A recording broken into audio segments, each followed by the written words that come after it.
अरविंद केजरीवाल इस वक्त एक प्रेस कॉन्फ्रेंस से खिताब कर रहे हैं, आपको सीधे वही लिए चलते हैं। महर्षि वाल्मीकि ने लिखा,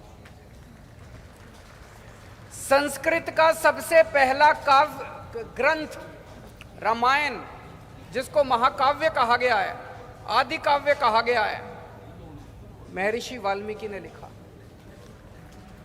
भगवान राम के दोनों बच्चों को शिक्षा देना कोई हंसी खेल नहीं था। भगवान के बच्चों को शिक्षा देना, लव कुश को शिक्षा दी उन्होंने। इतने महान ज्ञानी व्यक्ति, और आप सोच के देखो, अगर वो रामायण नहीं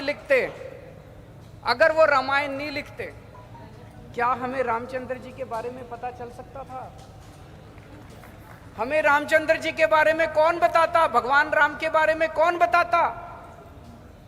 तो सबसे बड़ा योगदान उनका यह है कि महर्षि वाल्मीकि ने पूरी दुनिया को, पूरी इंसानियत को भगवान राम के बारे में बताया, उनकी पूरी कहानी बताई।